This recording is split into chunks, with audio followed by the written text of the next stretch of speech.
This is the Automotive Repair Podcast Network.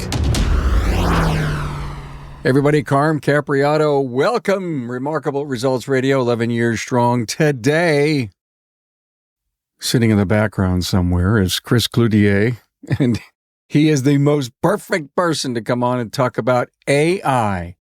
So I've been thinking a little bit about AI. You know, we've been talking about AI for years, just like we were in DVI, and people just weren't quite sure what they were going to do with DVI. If you think back a little bit, and then we keep saying, it's not going to be anything. It's going to be obsolete in a short. And I completely disagree with that. And I want you to get that out of your thinking.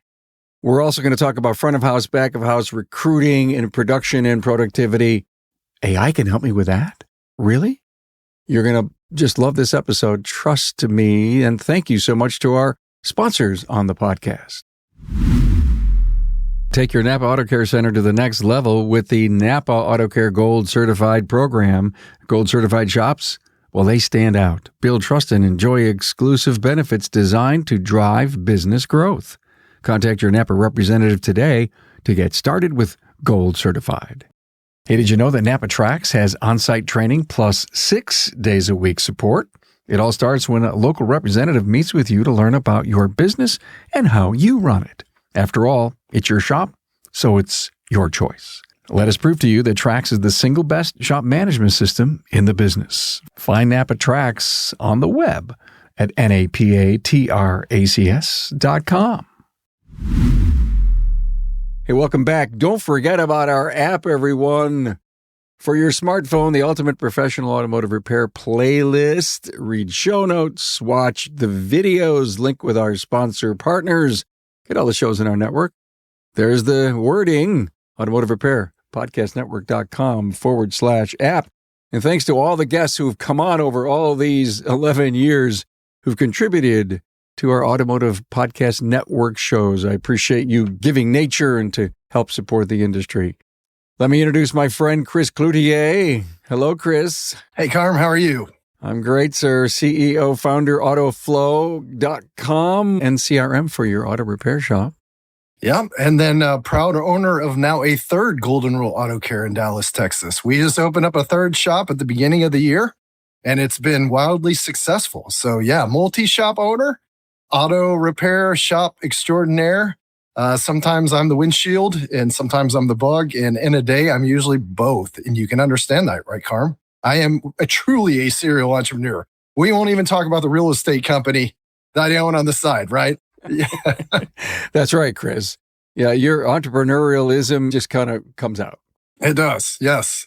So I wrote to Chris a bit ago, and I said, I've been thinking about the power that Amazon and others have in logistics. You may remember this. I can't imagine the code, the algorithms that they have to decide on delivery, product movement, purchasing, storage, shipping workers, et cetera, et cetera. I'm reading from this. That got me thinking about the future shop flow, workflow, from inbound appointments to work assignments to meet promised times, writing algorithms, AI stuff into software. And since you are the cutting edge person in our industry who thinks about this every minute of the day, I thought of Bayflow and wondered if your software is an integral part of a larger AI algorithm. And I says, come on and do a show. And he goes, okay, I will. But first, you got to read a book. So Chris prepared me for this episode. It's the book called The AI-Driven Leader by Jeff Woods. He talks about having AI be your thought partner and that AI doesn't replace humans. It enhances you. It's not going to replace you. Your role will evolve with AI. 6 of 10 jobs today didn't exist back in 1940. These are all kind of things from the book. Improve the productivity of your people, and goals are too small. Goals are a compass. It's a really comprehensive book. He brings up a lot of great examples, and he actually taught me how to talk to AI and get back what my expectations were, Chris. That's it. And it's a great, I would say, starter guide for a lot of people. They're like, I hear the term AI. AI. How do I use AI? Where do I apply AI? Oh, I talked to AI the other day and I asked it a question. It gave me the wrong answer. Sure, but at what context did you ask that question, right? What were the parameters that you gave the machine, the AI, to understand what it is and give you a better answer, right? And in the book, it does a really great job around like you said, executing and prompting, as well as helping you understand as a leader, this can become a strategic partner. So, here I am, joking about, I run multiple companies, multiple shops, software company, real estate company. What I've really experienced is it has become my Jarvis. It has become something that's allowed me to do jobs and do tasks that used to take me a while to do. Now, almost instantly, trust but verify, Carm. I'm not saying I trust the machines wholeheartedly. I'm saying I trust but verify. And the amount of work and the amount of things that I do when it comes to processing, spreadsheets, data, a lot of things that leaders do, we're allowing ourselves to exponentially get to our answers quicker and our solutions that much faster. So I think this book, it should be required reading. Now, I'll give to one guy on my team, Scott Smyer. I had just come back from a conference, and it was an AI conference, and it just blew my brains about, oh my God, like, what have I been doing? And then he said, hey, I just read this book. You need to read it. And pretty much everybody on my team has read it in a leadership capacity on my software team. And it's had a major impact in the way that we're moving into AI. And I appreciate you calling me an expert, Carm. I'm like everybody else. I'm as lost as everybody else. But like you said, I'm constantly consuming it, reading about it, trying to understand about it. Once I read the book, it allowed me to have AI become my friend. Let me explain. I had no idea how much it was really knowing about me. And it says, in the vernacular, Carm, of the things that you've said before and where you're taking your company and this or that, let me offer you this. And I'm sitting there saying, what's it? You mean it actually remembers the stuff that I ask it and the stuff that it writes for me or the stuff that it comes back? For example, I'll take a transcript, Chris, from a discovery call that I have with guests. And I'll take that transcript and I'll feed it up to AI and I'll say, look, I really know what I want to do here. Fathom will give me the outline, but I wanted AI to give me more of a wonderful, a little bit better structure than I was willing. You're buried. You're busy. Everyone who I'm talking to, the top shop operators are listening to this. Please get this down to the lower tracks for us, please. And we're so busy and crazy. I have been relying on AI to make me more efficient, Chris, and relying on the things it is telling me back because it's gotten to know who I am.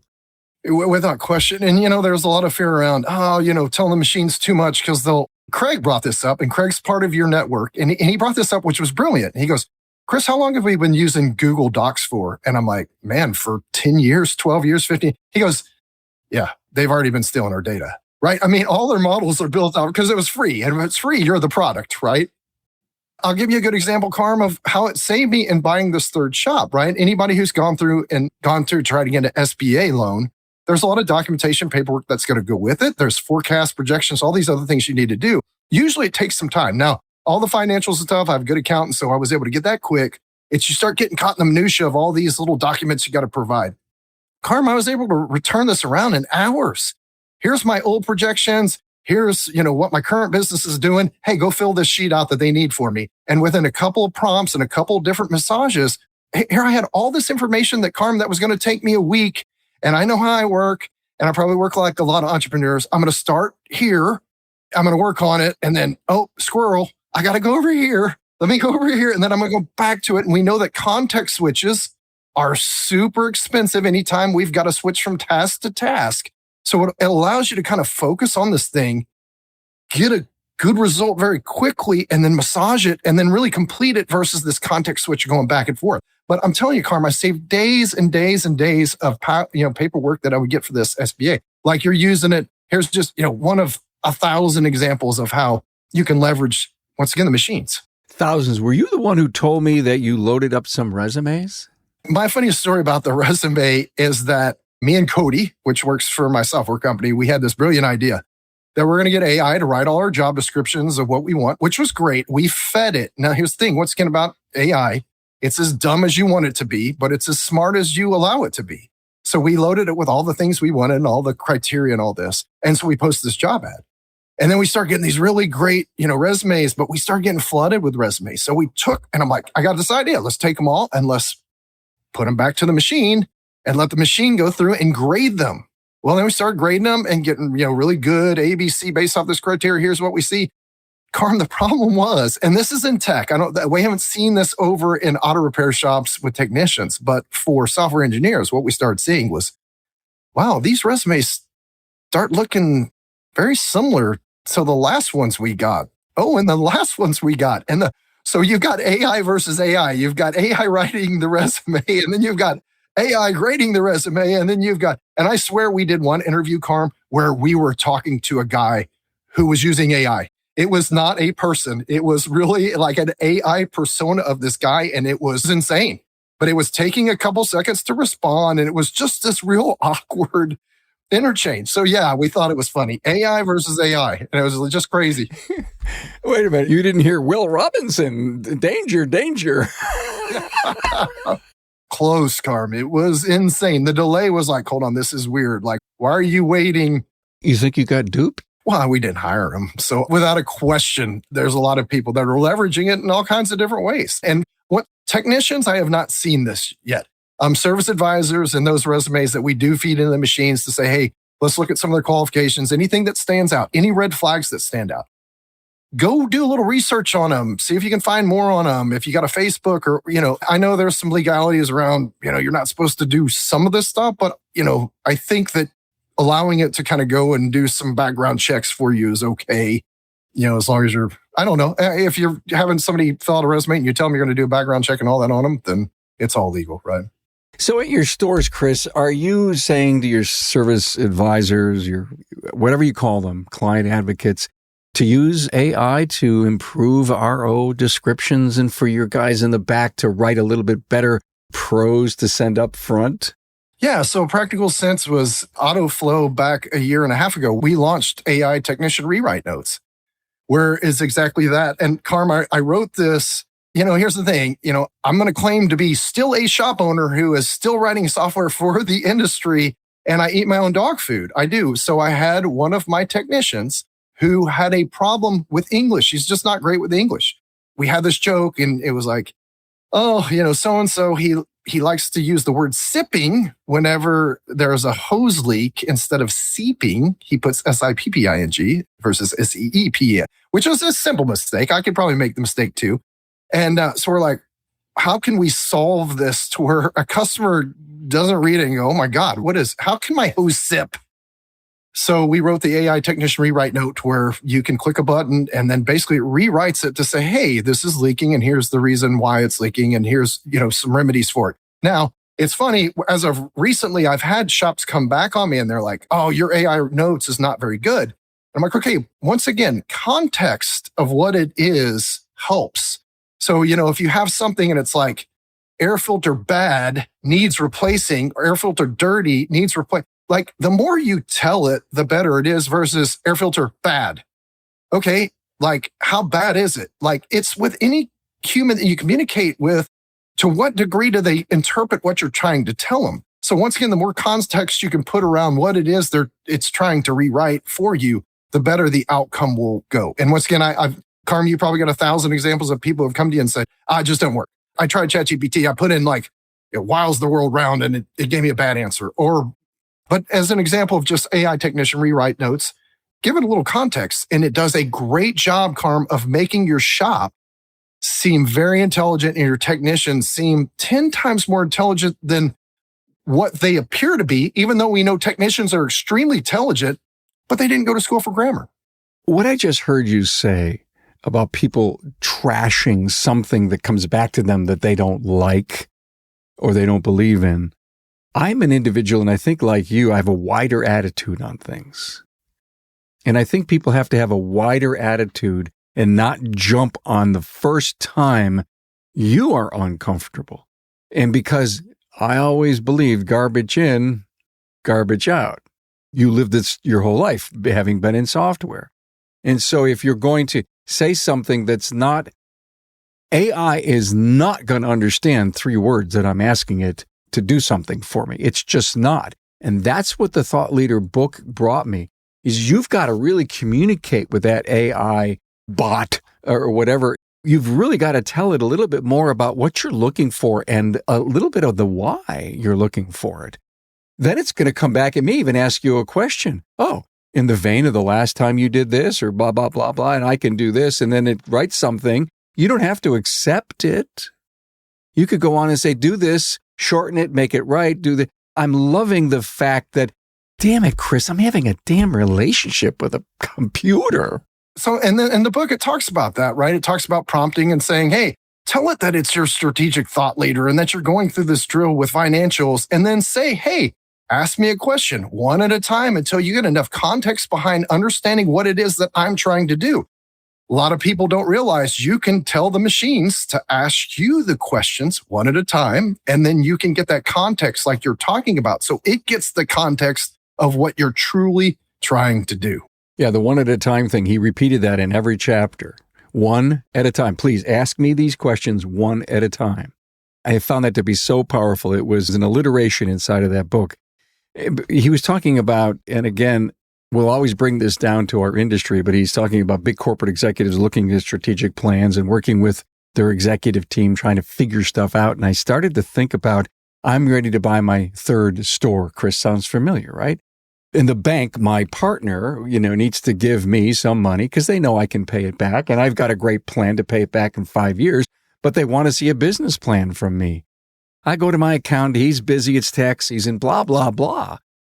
This machine, this computer, this quantum whatever can help you. It can. Carm, the story, I'll back up. We had a third property we were looking at.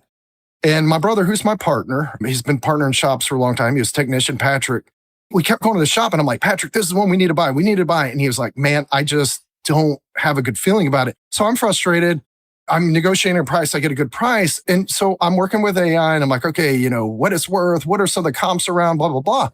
And lo and behold, Carm, I find the third property that we purchased in communication with AI. It's like, hey, here's a comp. This is being sold here in this area for this much. And I'm like, why do I not know about this? I have business brokers. I have LootNet. I have people that call me all the time. And I did not know about this. Funny thing, Carm, when I then started, me and my brother drove out to her. We're like, this is amazing. Then everybody's like, oh yeah, we've known about that property forever. And it's like, what?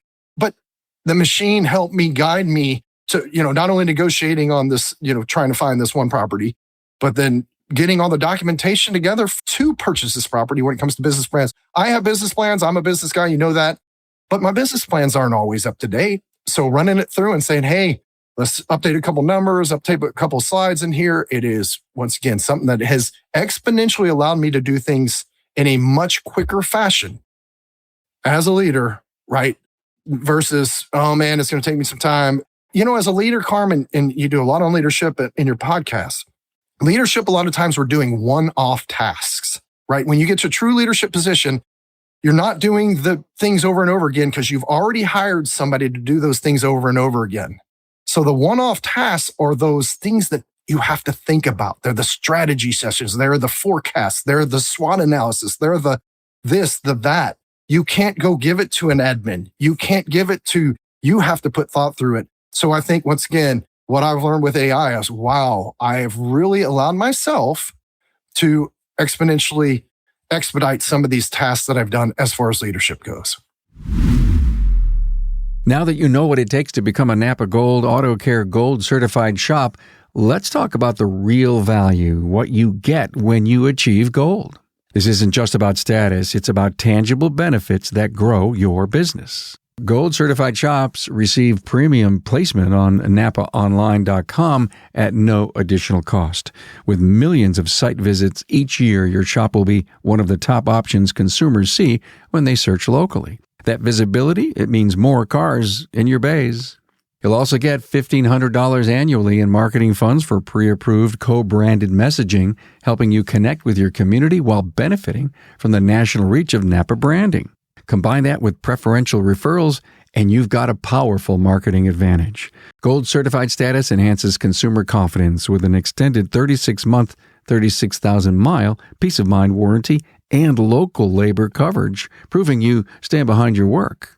You'll also gain access to award-winning NAPA Autotech training for technicians and service advisors, helping improve efficiency, reduce comebacks, and support retention.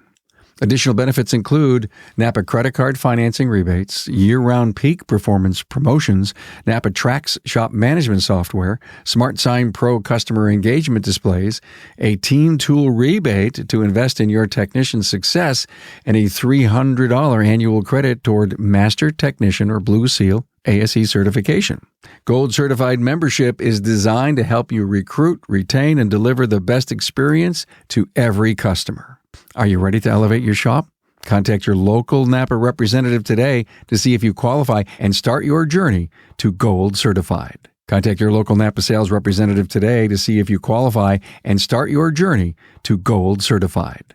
Let's face it, your shop management system is the single most important tool in your shop, period. NAPA Tracks was built from the ground up to make your business more profitable and efficient. We provide an extensive set of tools to increase and track profitability in real time. NAPA Tracks offers the industry's best post-sale support, hands down, and we train your people on site. Yep, on site. And we offer remote refresher training 10 times a week, and customer support is open 6 days a week. Give us a call, visit the website, or join our Facebook community today to learn more. We'll prove to you that Tracks is the single best shop management system in the business. NAPA Tracks is always customized and tailored for you, whether you're a one-man shop or a large multi-bay or multi-location company. After all, it's your shop, so it's your choice. Visit us on the web at NAPA Tracks, that's NAPATRACS.com. You just nailed something so powerful. I've offered some classes this year to some of the conferences to do my mastermind, but put a twist in it, doing a SWOT, SWOT, with a select group of CEOs, okay? And what you just bombarded me with, I just recently also did a SWOT for a friend of mine here in Buffalo. He had his annual meeting, and I went in, and I've never believed that the owner should do the SWOT on his own because he may challenge some of the think, and that's not what they're there for, right? So we wrote all these papers. Can you imagine typing that up inside of AI and say, can you develop me? I'm going to give you the A's and S, the A's and the B's and the C's, how we've designed. And can you come up with a strategic plan or the things that we need to start doing right now to reach these particular goals and to be able to fight these threats and to improve our weaknesses? In fact, you know what I'm going to do? I'm going to go to my friend. I'm going to ask him to give me those results again. And I want to put them inside of AI. And compare and contrast. Absolutely. And not everything that it tells you is good, but it will tell you good things. Yeah, you're right. It could charge your brain. Not that you're 100% right. It may not be perfect, but it could get you to 45 RPMs, not 33. Correct. I've used it multiple times, not only for the auto repair shops. Look, opening up in Farmersville, smaller location. It's the smallest population we've ever had, Carm, when it came to our other shops, right? So super small. I spent a lot of time on statistics, marketing area, what small shops do, how have they been successful? And a lot of this is, yeah, sure, it's common knowledge. Go support the high school and stuff like that. But there's other ideas and other things that you can ruminate on and go, wow, I never really thought about that in that way. So let me take that and start adding on to this idea. Not necessarily giving you the idea, but helping you, like you say, ruminate and come up with some different strategies that you yourself may not have thought of. Got it. Wow. And talk about being able to look at a shop in a market that you'd love to be in, and an owner who's interested in selling. And yeah, there's the affordability piece. I get that. But also the decision that you think, I want to buy this place. I love it. I can do a million things with it. But if you could let AI do a market sweep or an opportunity for you, how much income, how many vehicles, what's the age, it's going to tell you all that. Yeah, some of it's accurate, some of it's not. I mean, you can kind of piece pieces together. The good thing is we have a lot of marketing companies that can get you that information, as well as, that's Carm feeding some of that in with the machine and saying, here's some data that I got from other companies. Here's some data I got from here. Here's some data I got from the internet. Hey, let's kind of turn this together and look at it as a whole picture, because it's piece that it may only be a little piece of it. So I agree with you, Carm, like taking this data that you can get from other sources and feeding it to get a more which is, and once again, go back to like your extended brain. The more information we have as a leader, the better decision that we're equipped to make. Well, AI is the same way. The more information you give it, the better it's going to be able to distinguish and give you a better direction for where you're going. Caveat emptor. Caveat emptor, please enlighten me. Isn't that Latin for buyer beware?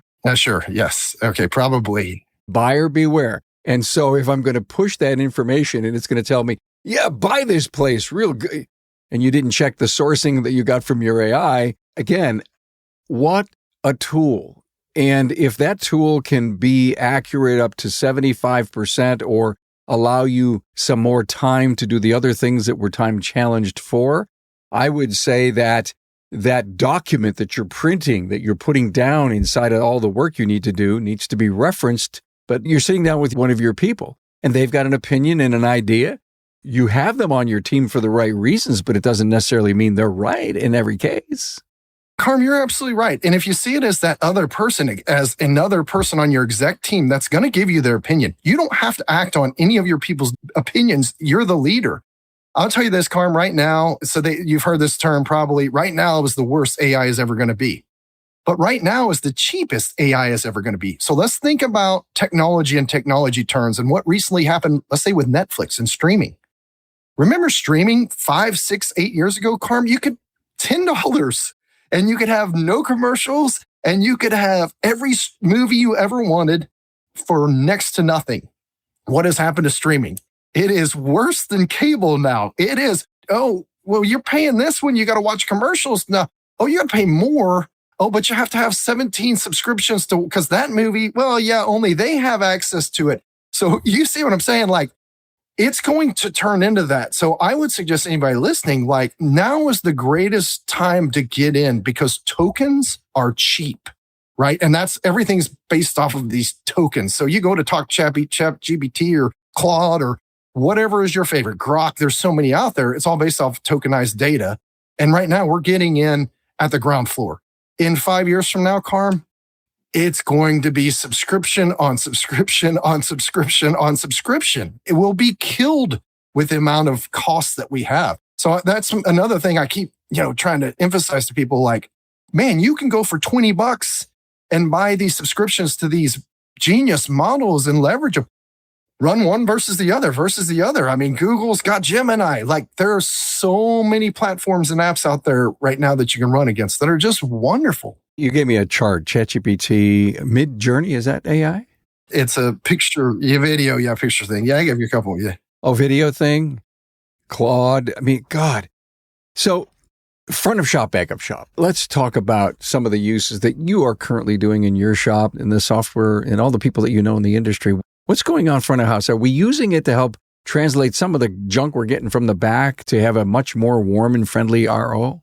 Yes, I'm a software guy too. So in AutoFlow, we're about to launch AI rewrite everything. So that's from any time there's any type of writing back to the customer, you can then basically use and we've improved our prompting and all this, right? Because what we've noticed is, why go one place to generate something and then have to go back into tool? So basically what we're doing is we're encompassing it all into our tool. So any type of customer communication, whether it be the workflow. Hey, the workflow message, Carm, it's the same thing every time, right? Carm comes in, it's like, hey, your car is being checked in. Hey, we're working on your vehicle. The vision is in the future, it's like, hey, Carm, hadn't seen you all. Oh, thanks for coming back with this. Hey, you know what? We got Jim. He's looking at your vehicle, where it's very much more personalized because we have this data on you and this understanding of who you are, which a lot of our, I guess, routine or automated responses to customers they're scripted. We could do so much more with unscripting those and making it seem very natural. And that's what we're working on. That's what we're going to improve. AI technician rewrite notes was kind of our first place because we collected a lot of data, a lot of understanding, a lot of improvements, right? And that's software in general, right? You put something out, you hope it's good, and then you improve on it. So yes, front of the house, absolutely, rewriting even our own notes that can go out to customers. And we're even talking about rewriting the summary, right, of what goes out to the customer. So there's a summarized understanding of what they're seeing, because we understand the inspection is not necessarily a good thing. It's a good thing. So yes, DVI is a good thing. But Carm, when you have 20 items you got to go look at and you got to go through all these different sections and you don't really understand, it gets confusing. So how can you simplify that so a consumer can get a summary of what's going on, what needs to be addressed, what can be later. What your service advisor does, but in a more natural language way of communicating with the customer. I just love what you said. I wrote too many notes. I'm not sure I can get to all my thoughts here, Chris, but you said something so powerful, and you kept talking about the customer and the reception of the customer to the wording that we're giving them. And part of me going out and doing my keynote on the rise of the specialist and it's all invoked in the professionalism, increasing the professionalism of our industry. And a lot of the things that you were saying to me that it looks like you're driving is the sophistication of the language that we use. And if that can be stronger to this client, then the perceived value coming back is professionalism. That's it, Carm. We have great people in our shops. But I said this earlier, they're not grammar experts. They're not language experts. They're not spelling experts. This absolutely gives them an avenue and your shop to look professional, which is exactly what you've been promoting for all the right reasons. And it gives us an avenue to very quickly look professional. Trust but verify. Don't trust everything it rewrites, but there's absolutely, I think, a major change coming. Once again, in the industry, we always say this, you said it before, AI is, this is just not going away. It's only going to improve. It's only going to get better. This is the worst it's ever going to be, which means that, wow, if this is the worst, what we have is going to be amazing. I'm going to bring it off to quality control for a while. And I think the industry has done a good job of now doing quality control in shops. I know I was one of the early person to talk about quality control. The reason is because I come from the software industry. And hey, it's something you did in software. I know Aaron Stokes was somebody who believed in quality control, and there were a couple, and there wasn't a lot, but I pushed it hard. And I think a bunch of people pushed it hard, and it came out. Well, a lot of shops, the first objection they get with quality control is, why are you double checking my work? Do you not trust me? Why are you doing that? And it has nothing to do with that. It's that professionalism that you talk about, which is making sure the customer gets their car back in better shape. You can ruin the whole visit of that $2,000 spin, fix all their problems. And if there's a glob of grease on their steering wheel, you've ruined it all. So think about that. You're sending out an inspection to a customer, you're communicating to them, and every misspelt word or incorrect grammar for somebody who really is like, there are people in this world who love language and love grammar. You're giving them opportunity to go, wow, they don't even care enough to spell that right. And that's not even a properly worded sentence. There are people out there like that.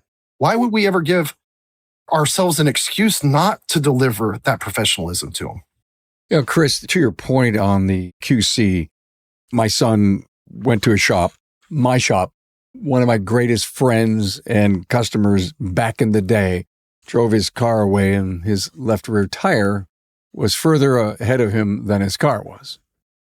They felt really, really bad about it. And I tell this story occasionally when you bring up the QC. The QC is not done after the QC is done. One of the specialists does it, and then they yell out for a check, and an individual who will be free, they will make themselves free to go back and to check that the lugs were torqued right. And if anyone says, what do you mean you're checking me? Just tell the story about the wheel coming off, because anybody worth their salt who's been around a while realizes the humbleness of making a mistake that big. And that goes to prove that if we were going to give the best client experience in the world and be untouchable in the marketplace, we have to verify what we do. We just must. And why? Because we're human. And there's mistakes that happen. There's things going on at home. There's things going on at work. There's things going on in the world. And sometimes, every once in a while, we draw a freaking blank and we just can't see straight. Agreed. And QC is just one of those professionalism, just like language that we speak to customers. It's one of those things that we could fall into a gap that we don't need to, right? We don't need to fall into this gap of not doing this thing. We now have this ability to do this thing and do it very professional, like you said. Okay, software is really stepping up and helping out in that regard. And after I was listening to your last rant, I wrote this down. Your words need to flow through the curtain of professionalism. Excellent. You love that? Your words need to flow through the curtain of professionalism. You're your own AI, Carm. That is a beautiful AI statement right there. If you're wondering why, there's a why do I have to do this? When you put in some of the words that you want to use and it comes back and it says, damn, I'm not that smart. Would I really have ever written that? And the point of it is, it's the curtain of professionalism. Use it, go with it, change a word if you want. If it doesn't sound like you, then you start sounding like that.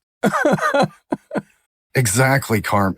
In this industry, there's a lot of fear when it comes to adopting technology. I think the good thing is I've seen a lot more people, I think, like, okay, AI is here and we're using it to some degree. Even though I just read this study not too long ago, it was like a lot of people in their jobs, although they have the tools, they're not using it. It was Gen Z specifically. They're like, nope, not using it. It was like 33% or something. We're just like, yeah, sure, we tell our boss that we're using it, but we're just not going to use it because we don't care. As small business owners, independent business owners, right? Hey, one of the SWOT analyses, that I've done with Golden Rule with AI, and I'm like, hey, what do you think is going to kill our industry? And it's technician training, right? Electrical, the vehicles, technician shortage. And I'm like, I don't know. Last time we put on an ad for technicians, we've gotten a lot. It's aptitude and ability and training, which, you're very big on. And then it was, the consolidation of the industry. All of the private equity money that's come in, that's in private equity money, that, man, changes the game. So we're not on the same playing field as other shops that have private equity money behind them. That is, go do a lot of research on private equity. Whether you love it or hate it, I don't care. It changes what they have the capability of doing versus what we have. And it is a threat, regardless if you're like, hey, this one, I'm not going to name one. Oh, they don't really service their customers well. Yeah, but they charge like really low prices. They have massive budgets for marketing. They have, all these things that we don't have access to. So once again, here we are on this next revolution of technology. Let's jump on it. Let's leverage it what we can, because as small business owners, we need this, right? We need to jump on it early, get these wins in, build our businesses up. I'm all about small business owners, Carm. You're all about small business owners. It's a hard job for us in what we do. I love small business owners because I really do believe we make the world go round, right? And we make the world better, truly. Well said, Chris. In the shop, your specialists in the bays, are they using AI maybe to punch in, look for a TSB or a code or anything? We have used the ChatGPT and some of the AI models to see and try and go down diagnostic trees to see what's going on. I'm not going to promote any tools. There's some on the market that are starting to rise and pop. And then it goes to, okay, how well is their data trained, right? So you have these large LLMs, these smaller LLMs. We're not going to get the technical details, but like some of the bigger ones, your ChatGPTs and your Claudes, like they're not bad when it comes to some diagnostic. But then, there's the slippery slope of, oh, they're idiots. I can't believe that they try to diagnose this. There are some in the industry that are now trying to train models specifically with repair data. So it says, hey, take this data set, leverage it with this data set, and let's get more specific. And we will see that coming more and more. Carm, in the future, what is our front counter going to look like? Will there be one person at the front counter and two techs in the back of the shop? And that's all you're going to need, right? Because your phones are going to be answered by an assistant, and they're going to make any outbound calls by the assistant. And your technicians are going to be able to get to the solution that much quicker, because immediately they're going to go, hey, here's the code. Here's a couple pictures. Here's this. That's coming. So are you going to need as many people in the future? Probably not. I think that's definitely going to change. Yeah. I love it. Estimates in half the time as an example. That's it. Yes. But the productivity, the production, the flow, the car count should be able to be increased. And, if labor is one of the highest costs of an industry, and we could use tools, computers, systems, AI, technology, I don't know if I covered them all, to make us more effective and more efficient, then damn, sign me up. But buyer beware. Everything that did I put the right switch so that the estimate is figured? There is no simple vanilla ice cream cone out there. I want to be careful because you said you can read the doom and gloom on the internet about how AI is going to take all the jobs and nobody's going to have any jobs. And then you can read the other rosy side, which is like, no, everything's going to be great. There's going to create more jobs. I think there's an in-between. There will definitely be jobs going away. I can see that from the software side. I can already tell you this, our software engineers are capable of doing so much more than they ever were before. Junior devs are going to go away. Unfortunately, they're probably already gone. So it's interesting. The industry or the world said, shift over, become a software engineer. And then it's like, yeah, if you're a software engineer and you're graduating right now, you're probably hurting. And, Mike Rowe, and there's been a lot of influencers who are like, hey, go get a, blue collar job, plumbing, auto repair, AC repair, go do it now. And everybody's like, nope, go get a job, go get a college degree and you get a good job. And now it's like, oh crap, should have been listening. Those jobs are probably going to be around for a long time. Thank you for laying this in my lap, which sometimes you do very well. It's not a trade anymore. And that's one of the big things that I talk about. It's a career. I don't care if you're a plumber, you're a carpenter, you're an electrician, you're a mechanic, which even people are saying is this worst ugly word that Hollywood has made us look so bad in. You're a specialist in so many areas and highly educated, and you're working on computer systems. It's a high-tech career. It's not a job, it's a career. And all the trade schools that are out there have got to stop saying we're a trade school, but you're a skilled career center. That's what they are. And I don't care if plumbing hasn't changed in 100 years or electrical. You still have to have a special skill to know, respect, and understand. And in fact, you gotta be licensed. Don't get me started. Yes, I agree with you, Carm.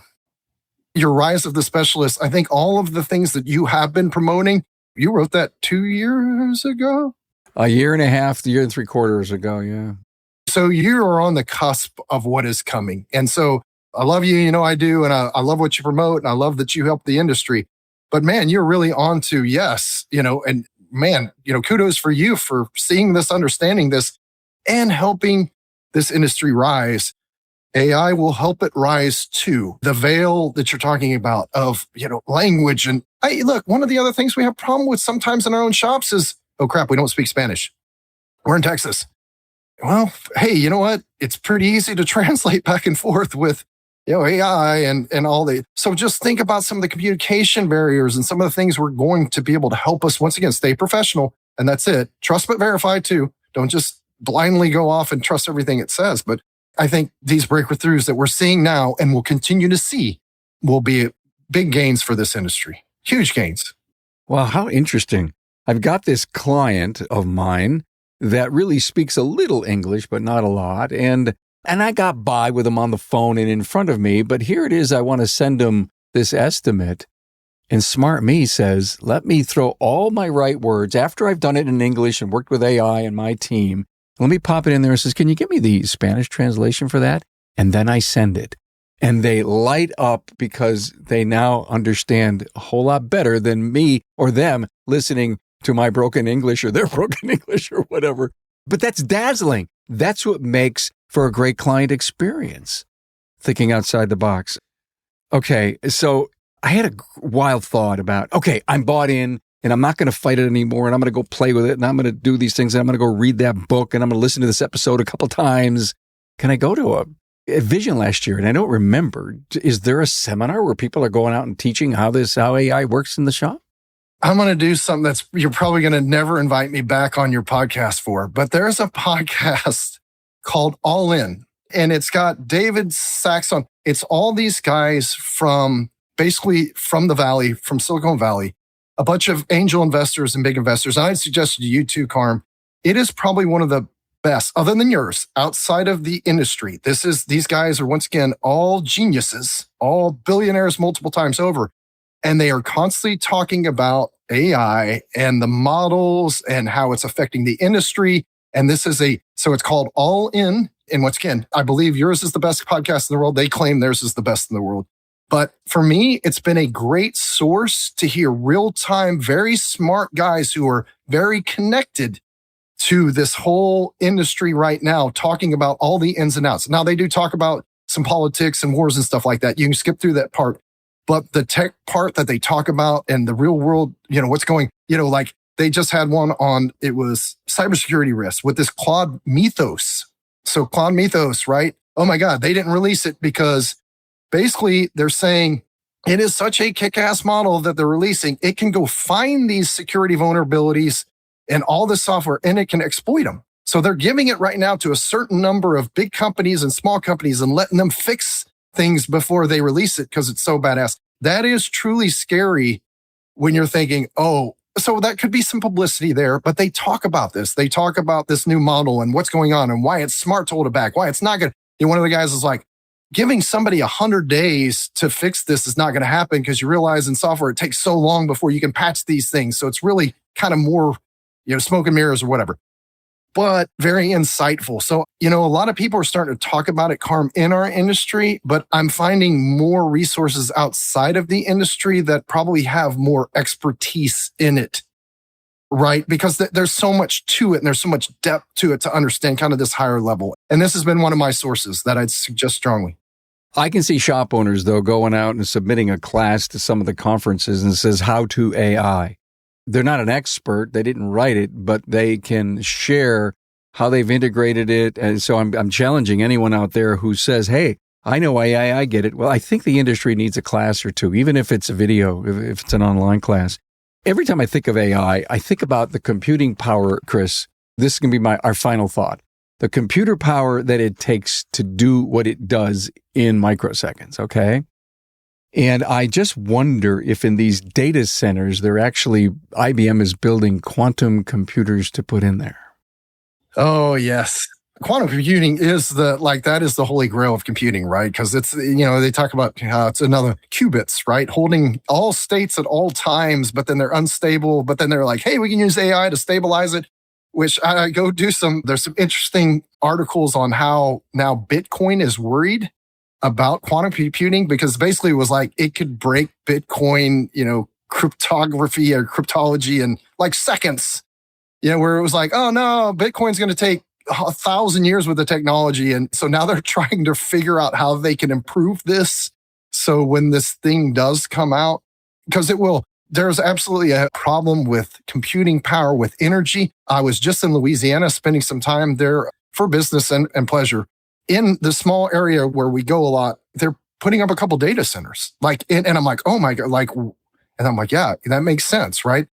Everywhere, right? In these small towns and states and stuff like that, they're going out and they're going to build these things like crazy. They have to, because the amount of energy that's used to run these machines and feed these machines is extraordinary. If you do any research on it, it's small cities in like hours of what they're using.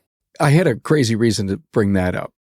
Last week, I was at the Breaks for Breast check presentation that this year, it's year to date, $2.4 million they've raised for the industry. That it's just, the people at Cleveland Clinic are just aghast at how the industry has rallied around this cause for a vaccine for triple negative breast cancer that just finished phase 1 trials. And they had like a most incredible result of the immunity that people, I tingle when I hear about it. But the Cleveland Clinic has one of the first IBM quantum computers in it. And it is on display. It is interesting space. And every year they seem to take us to this space. And Tracy and I got another picture in front of it. And they describe how this thing works, all the circuitry in it.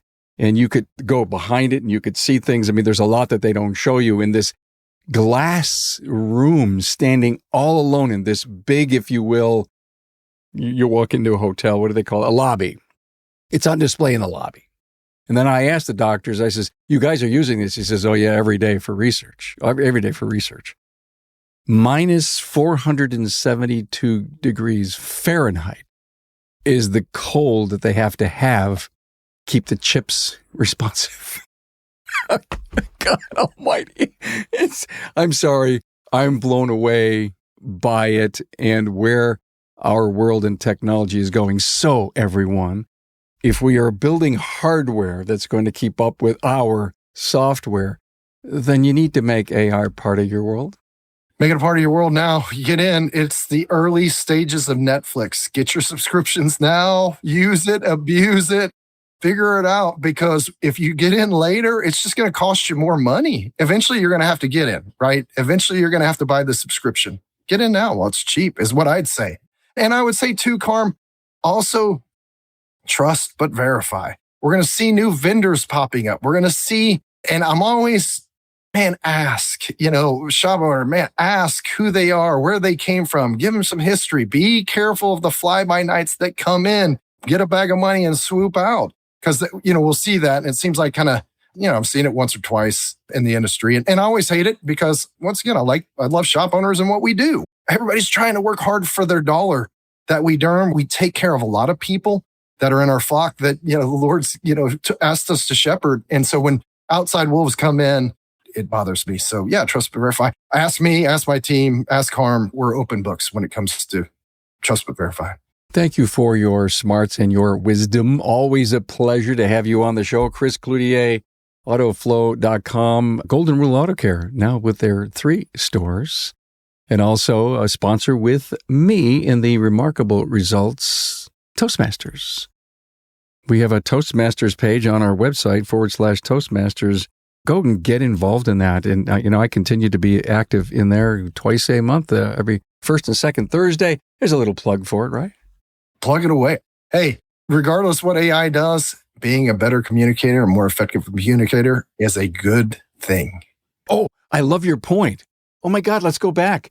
Here it is. AI is sending me stuff. Now you have to read, which is like listening to AI. Yes, it all ties in. Listen, no one has to pay for this episode. There's so much value here. It's amazing. Thank you for having me, Carm. I appreciate it. It's always great talking with you. Thanks, Chris. Appreciate it, man. Thanks for being on board to listen and learn from the premier automotive repair business podcast, Remarkable Results Radio.